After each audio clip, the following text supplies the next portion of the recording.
রমাজানের প্রস্তুতি নাম্বার 1, আমার সেটা বলেন। রমাজানের প্রস্তুতি নাম্বার 1 হচ্ছে যত দুনিয়াবি কাজ আছে সেই কাজগুলোকে কমিয়ে ফেলবো। দুনিয়াবি কাজগুলো কি করব? মানে দুনিয়াবি যত কাজ, যত ব্যস্ততা যা আছে এগুলোকে কমায় নিয়ে আসবো, যাতে রমজান মাসে আমাকে বেশি বাইরে দুনিয়াবি প্রয়োজনের বাইরে বের হইতে না হয়, বেশি ব্যস্ততা আমাকে দুনিয়ার জন্য না করতে হয়। মনে করেন যে আপনি চাইলে এখন যদি সামর্থ্য থাকে রমাদান এবং ঈদের বাজার করে রাখতে পারেন, কারণ লাইলাতুল কদর নষ্ট করে ঈদের বাজার, আর রমজানের অনেক রুহানিয়াত নষ্ট করে দেয় দুনিয়াবি বাজার ঘাট, তাই না? সবার সামর্থ্য হয় না, কিন্তু বড় বড় যে বিষয়গুলো আছে, বড় বড় খাবার, মৌলিক খাবার, এগুলো আপনি 2 মাসের জন্য বাসায় রাখতে পারেন যদি সামর্থ্য থাকে। সামর্থ্য নাই তাহলে সেটা আলাদা বিষয়। মোট কথা এটা শুধু একটা বিষয় বোঝাচ্ছি না, দুনিয়াবি যত ব্যস্ততা এগুলোকে কমায় রমাদানের জন্য প্রিপারেশন নিতে হবে। আল্লাহ পাক আমাদেরকে সবাইকে রমাদানের জন্য প্রিপারেশন নেওয়ার তৌফিক দান করেন। এটা হলো মনস্তাত্ত্বিক প্রিপারেশন, যে রমাদান আসতেছে, আমি শাবান মাসেই আমি আমার কাজগুলো গোছাই নিব, যাতে রমজানে আমি ফারেক থাকি ইবাদতের জন্য। বুদ্ধিমানের কাজ না এটা? আল্লাহ পাক তৌফিক দান করেন, আমিন। 2 নম্বর হচ্ছে ভাই, রমাজানের আমরা সবাই 30টা সওম রাখবো বলে নিয়াত করি, আল্লাহ পাক তৌফিক দান করেন, আমিন। কিন্তু এখানে একটা কথা, 2 নম্বরটা হচ্ছে রোজা রাখার মতো রোজা রাখতে হবে। কি বললাম বলেন? রোজা রাখার মতো রাখতে হবে। এটা কেন বললাম, কেন বললেন ভাই? উত্তর দিচ্ছিস। উপোস থাকা, না খেয়ে থাকা আর সওম রাখা এক জিনিস নয়। পানি ছেড়ে দেওয়া, খাবার ছেড়ে দেওয়া আর ইসলামী সওম এক জিনিস নয়। অনেক ধর্মের মানুষ খাবার পানি ছেড়ে দিয়ে থাকে, উপাস থাকে না? হাদিসের মধ্যে নবীজি বলেছেন যে ব্যক্তি রোজা রেখে অন্যায় কাজ ছাড়তে পারলো না, মানে আল্লাহর মাসিয়াত ছাড়তে পারলো না, এই যে কাবায়ের ফাওয়াহিশ এগুলো ছাড়তে পারলো না, অশ্লীলতা ছাড়তে পারলো না, মিথ্যা ছাড়তে পারলো না, বেহায়াপনা ছাড়তে পারলো না, তার না খেয়ে থাকায়, পানি না পান করায় আল্লাহর কিচ্ছু যায় আসে না। আর রোজার বিষয় বুঝলাম। রোজা কাকে বলে ভাই? মানে রোজা মানে হচ্ছে আমি আল্লাহ পাকের সমস্ত নিষেধ ছেড়ে দিব। কি করব? আল্লাহর সমস্ত নিষেধ। রোজা থেকেছি, পানি খাচ্ছি না, খাবার খাচ্ছি না, কার ভয়ে? গোসল করার সময় 1 ঢোক পানি খেলে কে দেখবে? এই চেতনা তখন কাজ করে না? চুপ করে 1 লোকমা ভাত খেলে কে দেখবে? কেউ দেখবে? আল্লাহ ছাড়া কেউ দেখবে? কেউ দেখবে না। তারপর আপনি খান না কেন? কারণ আপনি অনুভব করেন যে আল্লাহ পাক আমাকে দেখছেন। এটাই হলো ইহসান। এটার নাম কি? ইহসান। এটাই বলা হচ্ছে হাদিসে জিবরিলের মধ্যে, আনতা আবুদুল্লাহ কাআন্নাকা তারাহ, তুমি এমন ভাবে আল্লাহর ইবাদত করো যেন তুমি আল্লাহকে দেখতে পাচ্ছ। ওয়া ইল্লাম তাকুন তারাহু, তুমি যদি আল্লাহকে দেখতে না পারো, জেনে রাখো ফাইন্নাহু ইয়ারাক, আল্লাহ পাক তোমাকে দেখছেন। এটাকে বলে আল্লাহ কনসিয়াসনেস বা ইহসান বা তাকওয়া। আর তাকওয়া হাহুনা, তাকওয়া কোথায়? এখানে। আপনি সওমের 8টা পড়েন, কুতিবা আলাইকুমুস সিয়াম কামা কুতিবা আলাল লাযিনা মিন ক্বাবলিকুম লাআল্লাকুম কি তাত্তাকুন, তোমাদের উপর সওমকে ফরজ করা হয়েছে ঠিক যেমন করে আগের উম্মতদের উপরেও করা হয়েছিল। উদ্দেশ্য হচ্ছে লাআল্লাকুম তাত্তাকুন, যাতে করে তোমরা তাকওয়া অবলম্বন করতে পারো। তাকওয়া মানে আল্লাহ কনসিয়াসনেস, এই যে আমি খাচ্ছি না, পান করতেছি না, আমি বিশ্বাস করি আল্লাহ আমাকে দেখতেছেন, এই তো। সেই বান্দা কেমন করে রমজান চলে গেলে বেনামাজি থাকতে পারে? রমজান চলে গেলে কি আল্লাহ তাকে আর দেখে না? সেই বান্দা কিভাবে সুদ খায়, তখন কি আল্লাহ তাকে দেখে না? সেই বান্দা, একই বান্দা কিভাবে জেনা করতে পারে? মেয়েকে নিয়ে কেমন করে বাইকে ঘুরতে পারে? কেমন করে গায়রা মাহরামের সাথে আমরা করতে পারি, ফ্রি মিক্সিং করতে পারি? কেমন করে সে জুয়া খেলতে পারে? কেমন করে সে মাদক খাইতে পারে? কেমন করে সে আল্লাহ দ্রোহী আইন বাস্তবায়ন করতে পারে? যদি সে এই চেতনা থাকে যে আল্লাহ আমাকে দেখছেন। এই চেতনাটাকে বদ্ধমূল করার জন্যই রমাজান আসে। বলেন সুবহানাল্লাহ। আমি বুঝাতে পারলাম রোজা রাখার উদ্দেশ্যটা কি? ওই জিনিসটাকেই আমাদের ভিতরে ইনস্টল করাই হলো উদ্দেশ্য। লাআল্লাকুম, অবশ্যই বলেন লাআল্লাকুম তাত্তাকুন। তাকওয়া কি কিনতে পাওয়া যায় বাজারে? এই যে আল্লাহ পাক আমাকে দেখছেন, আমি খাবো না, আল্লাহ আমাকে দেখছেন, আমি পান করতে পারবো না, আমার রেস্ট্রিকশন আছে, পিপাসায় গলা ফেটে যাচ্ছে একেবারে রোদের মধ্যে, তাও খাচ্ছি না কেন? কার ভয়ে? ওইটাই জীবনের সব ক্ষেত্রে বাস্তবায়ন করার জন্যই রমজান আসে। বুঝতে পারি নাই মনে হয়? ওই চেতনাটাই, একই চেতনাটাই জীবনের সবগুলো কাজে বাস্তবায়ন করার জন্য কি আসে? রমাদানের সওম আসে। আমরা শুধু রোজার ফজিলত নিয়ে বয়ান করি, রোজা রাখলে 70 গুণ নাকি হবে না, 70 গুণ হবে, 700 গুণ বাড়াই দিবে। মূল কথা ফজিলত তো ফজিলত পাবোই, মূল কথা এইটা, তাকেও অবলম্বন করতে হবে। আল্লাহ পাক আমাদেরকে তৌফিক দান করেন। কয়টা বলছি বলেন ভাই? 2টা মনে থাকবে। 1, দুনিয়াবি কাজ কমায় ফেলা। 2, কি রোজা রাখার মতো রাখা। 3 নাম্বার হচ্ছে, এটা আমার নিজস্ব একটা পরামর্শ আর কি। 3 নাম্বার হচ্ছে রোজা রাখার জন্য আমাদের সাহারি করতে হয়, ইফতার করতে হয়। এই তো আল্লাহর ওয়াস্তে সাহারি এবং ইফতারে মুসলমানের মতো খাবার খাবেন, জানোয়ারের মতো খাবার খাবেন না। সাহারি এবং ইফতার এই দুটোতে কি খাবেন? মুসলমানের মুমিনের মতো খাবার খাবেন, জানোয়ারের মতো খাবার খাবেন না। আল্লাহ পাক বোঝার তৌফিক দান করেন। মানে আমরা কিন্তু সাহারিতে কি করি জানেন? 7 পেট খাই। কয় পেট? নবীজি বলেছেন খাবে পেটের 1 ভাগ খাবার, 1 ভাগ পানি, 1 ভাগ, আবার বলি 1 ভাগ খাবার, 1 ভাগ পানি, 1 ভাগ। কার পেট খালি আছে এখন খাওয়ার সময় খাওয়ার টেবিলে? আমাদের ওস্তাদরা বলেন যে মুসলিম উম্মাহ, আমাদের ওস্তাদরা বলেন যে মুসলিম উম্মাহ খাবার টেবিলে হেরে গেছে, সে কখনো জিহাদের মাঠে জিততে পারবে না। বুঝতে পারেন নাই? বুঝতে পারলাম না মনে হয়। যারা খাওয়ারের টেবিলেই হেরে গেছে, এখানেই তো আপনি সুন্নাহ মাফিক খাইতে পারতেছেন না, প্রবৃত্তির কাছে হেরে গেলেন। গপ গপ গপ গপ করে খাচ্ছি 7 পেট ভর্তি করে, এখানে তো খাবারের সামনেই হেরে গেলাম, প্রবৃত্তির সামনে। সে আবার কাফেরদের সাথে জিতবে কেমনে? জিতবে আগে নিজের প্রবৃত্তির উপর জিহাদে তো জিততে হবে। আমার মন চাচ্ছে যে না করি, করবো না, এটার নাম জিহাদ, এটাও জিহাদ। মন চাচ্ছে সুদ খাই একটু, খাবো না, এটার নাম কি? জিহাদ। মন চাচ্ছে নামাজ না পড়ি, ঘুমায় থাকি, মন চাচ্ছে না, মন বলতেছে ঘুমাই ঘুমাই ঘুমাই, কিন্তু নামাজ পড়তে হবে। এই উঠলাম, ওযু করলাম, গেলাম, এর নাম কি? এটাও এক প্রকার কি? বরং নফসের সাথে জিহাদটা অনেক বড় জিহাদ বলা হয়েছে, বলা হয় নাই? এটা মানুষকে শক্ত করবে। একটা মেয়ে সাথে প্রেম করতে মন চায়, করবো না, ওকে দেখবোও না, যাবো না কাছে, এটা শক্ত থাকার নাম কি? এটা মনের নফসের সাথে কি বুঝেন? আল্লাহ পাক আমাদেরকে নফস শক্ত করার তৌফিক দান করেন। তো ভাই খাবার ইফতারেও এভাবে 7 পেট খাবেন না, সারিতেও খাবো না, কথা করি তো ইনশাল্লাহ। শোনেন, পরিমিত খাবেন, পুষ্টিকর খাবার খাবেন, পরিমিত খাবেন কিন্তু পুষ্টিকর খাবার খাবেন, তাহলে যথেষ্ট হবে ইনশাল্লাহ। আর এখনকার যে খাবার, এতে বেশিরভাগই ভেজাল। যত বেশি খাবো তত দ্রুত অসুস্থ হবো। তো এই যে আমরা দিন দিন যে দুর্বল হয়ে যাচ্ছি, বুঝতে পারতেছেন না আপনারা? এটা দিন দিন যে আমরা আগের জেনারেশনের মতো শক্ত না। আমাদের দাদারা, তার দাদারা যেরকম স্ট্রং ছিলেন, আমাদের ইয়াংরাও কিন্তু অত স্ট্রং না। একটা ইয়াং ছেলেকে আপনি এখন 50 বছরের একজন মুরব্বীর সাথে পাঞ্জা লাগায় দেন, পারবে না, ওই চাচাই জিতবে।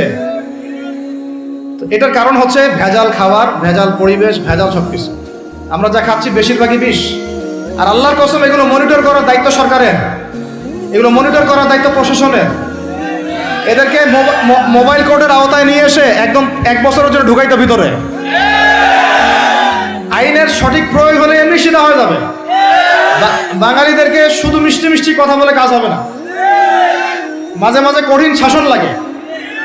বড় বড় কান্ট্রিগুলো আপনারা দেখে আসেন, মনে করেন রাস্তায় ড্রাইভিংয়ের সীমা দেওয়া আছে 100 কিলো, ওরা যদি 110 120 চালায় কেউ কিচ্ছু বলবে না, কোনো ট্রাফিক পুলিশও নাই। মোবাইলে একটা মেসেজ চলে আসবে যে তোমার এই 1500 রিয়াল 2000 রিয়াল জরিমানা করা হয়েছে, দিবানা ড্রাইভিং লাইসেন্স বাতিল। ওটা বাতিল তো হবেই, 6 মাসের জন্য জেল খাটলা। বাপ বাপ করে টাকা দিয়ে আসবে, টাকা না দিলেও আর ভয়ে চালাবে না। বাবারে বাবা, একবার 1500 রিয়াল খাইছি, আবার খাওয়া যাবে। আইন শুধু থাকলে হয় না, আইনের একদম কঠোর বাস্তবায়ন থাকতে হবে। এই জিনিসটা যদি থাকে, দেখবেন সমাজ ঠিক হয়ে গেছে ইনশাআল্লাহ। আল্লাহ পাক আমাদের সবাইকে কথাটা মন থেকে বোঝার তৌফিক দান করুন। আমরা কি কারো শত্রু? আমরা সবার শুভাকাঙ্ক্ষী। যদি এই জিনিসটা শক্তভাবে বাস্তবায়ন করা যায়, দেখবেন খাবারের ভেজাল এমনি বন্ধ হয়ে গেছে। মানুষকে মেরে ফেলতেছে খাবার দিয়ে, আর 3 দিনের বাসি তেল দিয়ে রান্না করছে, বললো একদম টাটকা রান্না, খেয়ে ফেলে। এই যে কোলেস্টেরল বেড়ে গেল, ক্যান্সার হচ্ছে। গরু ইঞ্জেকশন দিয়ে ফুলায় খাবায় মোটা তাজা করে ফেলায়, করে নাই? কি অবস্থা মানুষের বুদ্ধি!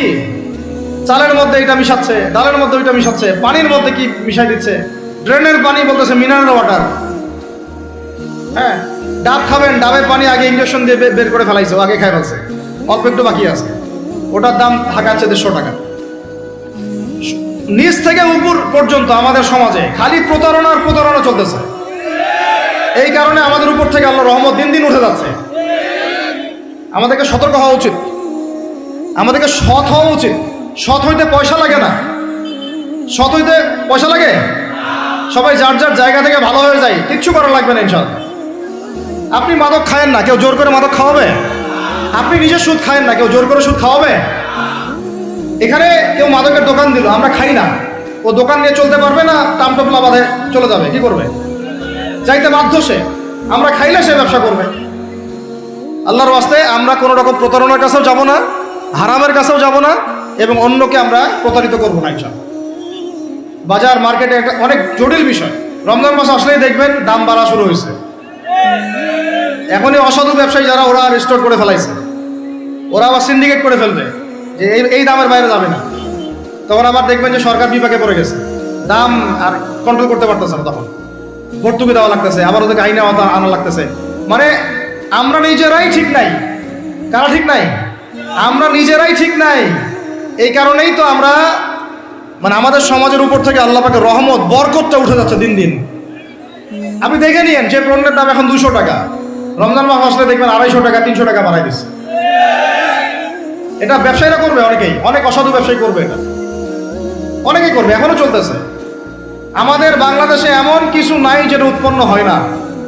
আমরা যদি আমাদের এখানে সঠিক জাকাত ভিত্তিক অর্থনীতি থাকতো এবং সততা থাকতো, ইনসাফ থাকতো, আমানত থাকতো, আমাদের জিনিস আমরা খেয়ে শেষ করতে পারতাম না, এরপর বাকিটা রপ্তানি করতে পারতাম। অনেক কথা ভাই, এগুলো অর্থনীতির বিষয়, আরেকদিন কথা হবে ইনশাআল্লাহ। রমজানে আসছে যেহেতু এতটুকু নসিহত করি। 3 নাম্বার, যে ভাই আমরা এমনভাবে খাবো না যে খাওয়ার মনে হয় জানোয়ারের খাওয়া। ঠিক আছে ভাই? পুষ্টিকর খাবার খাবো, কিন্তু পরিমাণে কম। কম বলতে কি একবারে কম না, আপনার প্রয়োজন অনুযায়ী 3 ভাগ করে, 1 ভাগ খাবার, 1 ভাগ পানি, 1 ভাগ ফাঁকা, সুন্নাহ অনুযায়ী। আল্লাহ পাক তৌফিক দান করেন, আমিন। 4 নাম্বার হচ্ছে রমাদান মাস মানেই কোরআন। রমাদান মাস মানে কি? এই রমজানে আমরা সবাই বেশি থেকে বেশি কোরআন তেলাওয়াত করবো ইনশাআল্লাহ। কারা কারা পারি হাত তুলি? আলহামদুলিল্লাহ, হাত নামান। সবাই পারেন কোরআন তেলাওয়াত? মাশাআল্লাহ, মাশাআল্লাহ। এটাই তো চাই, বাংলাদেশের ঘরে ঘরে প্রত্যেক ব্যক্তি যেন কোরআন তেলাওয়াত করা জানে। এটাই তো আমরা চাই।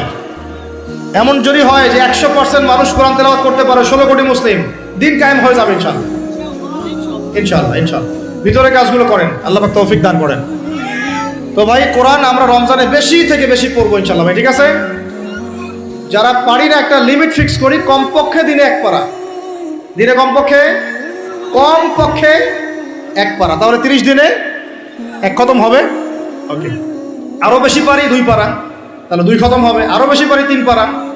এমন আমাদের ইমামদের যুগে, আমাদের 4 ইমামদের যুগে, সলফে সালিহিনদের যুগে প্রতিদিনই 1টা করে খতম দিতেন তারা। সুবহানাল্লাহ। তাদের সময় আল্লাহ বরকত দিয়েছিলেন, সুবহানাল্লাহ। সারা রাত জেগে তেলাওয়াত করতেছেন, নামাজ পড়তেছেন, দিনের বেলা তেলাওয়াত করতেছেন। রমজান মাস হচ্ছে কোরআন নাজিলের মাস। এই মাসে যে হতভাগা কোরআন পড়তে পারলো না, তার জন্য আফসোস করা ছাড়া কিছু করার নেই। রমজান মাসে কোরআন আগে পড়বো, কোরআন শিখবো, না পারলে কি করবো? না পারলে 1 মাসে শিখবো, অন্যকে শেখাবো, কোরআনের দার্স দিব, কোরআনের মাহফিল হবে, কোরআনের তাবলীগ হবে, কোরআন নিয়ে আলোচনা হবে ইনশাআল্লাহ। আমরা জানবো কোরআনের মধ্যে কি আছে। এটা জানার সবচেয়ে উত্তম মাস হচ্ছে কি? রমাদান। আল্লাহ পাক তৌফিক দান করেন, আমিন। যারা আমরা আরবি জানি টুকটাক ভাঙাচোরা, তারা আমরা এটার অর্থ পড়বো ইনশাআল্লাহ। যারা আমরা আলেম ওলামা আছে অনেকেই, যারা ইফতা দিয়েছি, দাওরা দিয়েছি, বা আমরা তালেব ইলম ওলামা ইকরাম যারা আছে, আমরা এই কোরআনের তাফসীরগুলো পড়বো ইনশাআল্লাহ। মানে কোরআনময় রমাদান। কোরআনময় কি? এবং চেষ্টা করবেন, আমার খুব ইচ্ছা হয় যদি আল্লাহ পাক আমাকে ক্ষমতা দিতেন, তৌফিক দিতেন, আমার ইচ্ছা হয় যে রমজান মাসে বাংলাদেশের যত মসজিদ আছে সমস্ত মসজিদে কোরআন শিক্ষা ফ্রি হয়ে যাবে। ভালো উদ্যোগ না? বাংলাদেশে কত মসজিদ আছে? 1000 না লাখ? লাখ না কোটি? হয়তো কোটি কোটি মসজিদ থাকতে পারে। প্রত্যেকটা মসজিদে যদি বিনামূল্যে কোরআন শিক্ষা কার্যক্রম করা যেত রমজান মাসে, 1 মাসে আপনি দেখতেন প্রায় মিনিমাম 5 কোটি মানুষকে কোরআন শেখানো যায়। তাও হাতে কলমে। তাও কি? হাতে কলমে। বই দেওয়া হতো ফ্রি, আর ওই যারা টিচার ক্লাস নেবে ওদেরকে বেতন দিব, ভাতা দিব সরকার থেকে। দেওয়া যায় না? দেওয়া যায় না? আচ্ছা, যদি গভর্নমেন্ট নাও দেয়, আপনারা জাকাত থেকে দিতে পারেন, সদকা থেকে দিতে পারেন, পারেন না? নিজেদের পকেট থেকে দিতে পারেন, নিজের ব্যবসা থেকে দিতে পারেন, এলাকা ভিত্তিক দিতে পারেন, কত উৎস আছে না? যদি এভাবে প্রত্যেকটা মসজিদ থেকে কোরআন শিক্ষা কার্যক্রম চালু করা হয় রমজান মাসে, আমরা দোয়া করি আল্লাহ পাক যেন এই কথাটা পৌঁছে দেন উপরের লেভেলে, এবং তারা উদ্যোগ নেয়। জানি না উদ্যোগ নেবে কিনা, আমাদের দায়িত্ব পৌঁছে দিলাম। তো অ্যাটলিস্ট যদি সবগুলো মসজিদও নাও হয়, প্রত্যেকটা এলাকায় যদি একটা করে মসজিদও হয়, তবুও দেখবেন কয়েক কোটি মানুষকে কোরআন শেখানো যাবে ইনশাআল্লাহ। কোরআন ছাড়া এই জাতিকে আপনি ফিরাতে পারবেন না। কোরআন ছাড়া এই যুবকদেরকে মাদক থেকে ফেরানো যাবে না। কোরআন ছাড়া এই যুবকদেরকে জেনা থেকে ফেরানো যাবে না। এই টিকটক প্রজন্ম হয়ে এরা নষ্ট হয়ে গেছে, শেষ হয়ে গেছে। বাংলাদেশে আশঙ্কাজনক হারে এখন জেনা, ব্যভিচার, পরকী এগুলো বেড়ে গেছে। মাদক দ্রব্যের কি ছয়লা, এই যে গুন্ডামি, মাস্তানি, ছিনতাই কারা করতেছে? যারা ইয়াং ছেলে পেলে এরা করতেছে। এদেরকে ফিরাইতে হইলে কোরআন ছাড়া কোনো গতি নাই। আইয়ামে জাহেলিয়াতের সেই মানুষগুলো কোরআনের আলোয় শ্রেষ্ঠ মানুষে পরিণত হয়েছে। কথা বুঝতে পারেন নাই? আইয়ামে জাহেলিয়াতের সেই মানুষগুলা যারা একসময় নিজের মেয়েকে দাফন করেছিল জীবন্ত। ইন্না লিল্লাহি ওয়া ইন্না ইলাইহি রাজিউন। চিন্তা করা যায়? আপনি আপনার মেয়েকে দাফন করতে পারবেন জীবন্ত? পারবেন? বলেন। এরকম মানুষ যারা এই কাজ করেছিল, তারা কোরআনের সংস্পর্শে এসে সোনার মানুষে পরিণত হয়েছে। এই কিতাব আল্লাহ পাক নাজিল করেছেন ওই ঘরের উপরে উঠিয়ে রাখার জন্য না, মাঝে মাঝে বের করবো, ধুলা মুছবো, চুমু খাবো, রেখে দিব, এই জন্য না। বাবা মারা গেছে, খুললাম, পড়লাম, সব বক্সায় দিলাম, এই জন্য না। শুধু এই কিতাব আল্লাহ পাক নাজিল করেছেন যারা আমরা হৃদয়ে ধারণ করি। কোথায় ধারণ করি? তো হৃদয়ে ধারণ করবো তো তখনই যখন আমি বেশি তেলাওয়াত করবো, বেশি বেশি পড়বো, সবাইকে পড়াবো, শেখাবো। আল্লাহ পাক আমাদের সবাইকে কোরআনের বিপ্লব ঘটানোর তৌফিক দান করেন, আমিন। তো প্রিয় ভাইরা, 4 নম্বর কাজ, কোরআন শিখবো, পড়বো, শেখাবো, দার্স দিব। কোরআনের একদম বিপ্লব। রমজান মাসে ইনশাআল্লাহ কোরআনময় রমাদান হবে ইনশাআল্লাহ। রমজান মাসে অন্য কোনো বইও পড়ার দরকার নেই প্রয়োজনে। কোরআন পড়েন, হাদিস পড়েন, আর কোরআন পড়েন। কোরআন এবং হাদিস, অন্য কোনো বই, বিষয়ভিত্তিক বই পড়ার দরকার নেই। আর অ্যাটলিস্ট 1 মাস আপনি না পড়েন। এরপরে আসি 5 নাম্বার, একটু বড় হয়ে যাচ্ছে যদিও, আমি সংক্ষিপ্ত করে বোঝাচ্ছি, শোনেন। 5 নাম্বার হচ্ছে রমাদান মাসে, একটু ধৈর্য ধরেন। রমাদান মাসে আমরা ফরজ ইবাদতগুলোকে সর্বোচ্চ গুরুত্ব দিব ইনশাআল্লাহ। যেমন সবার আগে কি? সালাত। এই একটাই বল, সালাত। সালাত নাই, ইসলাম নাই। সালাত নাই, সে ব্যক্তি মুসলিম না। সোজা কথা শোনেন, সালাত অস্বীকার করে সে ব্যক্তি মুসলিম না। নবীজি বলছেন, মান তারাকা সালাতান মুতাআম্মিদান ফাকাদ কাফারা। কেউ যদি ইচ্ছা করে সালাতকে অস্বীকার করে, ছেড়ে দেয়, সে ব্যক্তি কি হয়? কাফারা, কুফরি করে। সালাত না পড়ার কারণে ইমামগণ বলেছেন তাকে মুসলমানদের কবরস্থানে দাফনও করবা না। কোন ইমাম বলেছেন তাকে জানাজাও দিবা না। কোন ইমাম বলেছেন তাকে জেলখানায় বন্দি করে রাখবা। কোন ইমাম বলেছেন তাকে মৃত্যুদণ্ডের শাস্তি দিবা। আমি এমনি বলতেছি না, ইমামদের কওলগুলো পড়ে দেখেন। নামাজ না পড়াটা যেমন তেমন পাপ না তো, ইচ্ছা হইলে পড়লাম, ইচ্ছা হইলে পড়লাম না, এমন না।